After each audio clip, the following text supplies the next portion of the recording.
भुट्टे वाला। एक गांव में 3 सबसे अच्छे दोस्त भूषण, रवि और संतोष रहते थे।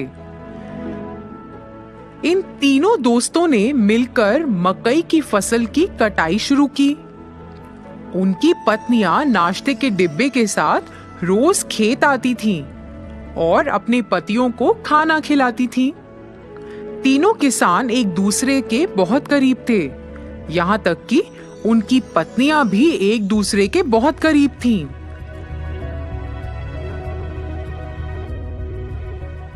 तीनों ने बहुत मेहनत की और बदले में उन्हें बहुत अच्छी फसल मिली। इसके साथ वे गांव के बाजार में मकई बेचने लगे।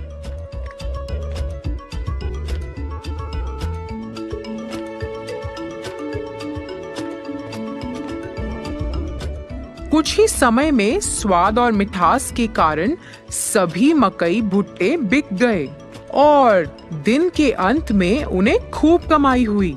उन्हें जो भी मुनाफा मिलता था वह उस पैसे को अपनी पत्नियों को भविष्य में उपयोग के लिए दे देते थे। उन 3 दोस्तों के लिए फसल काटना, खेत में देखभाल करना। तीनों किसान अपनी दिनचर्या में व्यस्त हो गए। उनकी पत्नियां अपने दैनिक घरेलू कामों को पूरा करती थीं और एक साथ एक जगह बैठकर फिर गपशप करती थीं। फिर एक दिन रवि और संतोष की पत्नी आपस में बैठकर बातें कर रहे थे। फिर भूषण की पत्नी अपने गले में एक बहुत लंबी सोने की माला पहनकर आश्चर्यजनक तरीके से उनके पास आई। अन्य 2 महिलाएं उस लंबी सोने की माला को देखकर आकर्षित हुईं और वो भी वैसी माला खरीदना चाहती थीं। यह जानने के बाद कि भूषण की पत्नी ने अपने पति की बचत से सोने की लंबी चेन खरीदी है, उन्होंने भी अपने पतियों की बचत से सोना और साड़ी खरीदे और फिर उन्होंने ऐसा करना शुरू कर दिया।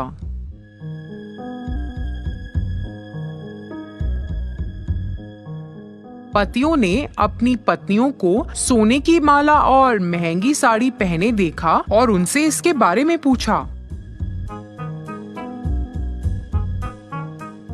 ऐसा बेफजूल खर्च पर पैसा बर्बाद करने के कारण वह सभी अपनी पत्नियों से नाराज थे और तीनों गुस्से में घर से निकल गए और सीधे खेत में आ गए। तीनों ने इस पर चर्चा की। वह उन्हें सबक सिखाना चाहते थे। उन्हें ऐसा लगा कि अगर वह अब सही निर्णय नहीं लेंगे तो भविष्य में नुकसान उठाना पड़ सकता है। इसलिए वे एक विचार लेकर आए जो इस मामले में उनकी मदद कर सकता था। इसे लागू करने के लिए सभी घर वापस गए। हमारे भविष्य के बारे में बिना सोचे तुमने हमारी बचत को बर्बाद कर दिया। इसके बदले में तुम्हें एक व्यवसाय या नौकरी करके अपने सोने और साड़ियों के मूल्य जितना पैसा कमाना पड़ेगा।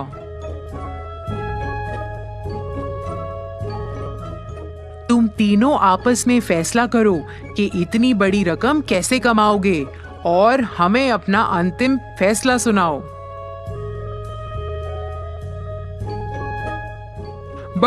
हमें बस ये बताएं कि आप तीनों कब शुरू करने जा रहे हैं। जल्दी निर्णय लो। आप महिलाओं के पास सिर्फ 30 दिन हैं।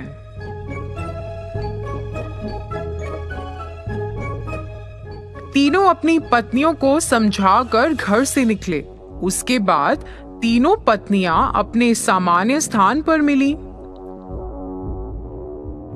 30 दिनों में इतनी बड़ी कमाई कैसे संभव है?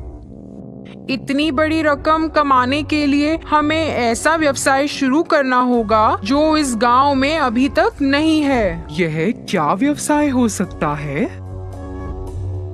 तीनों ने खूब चर्चा की।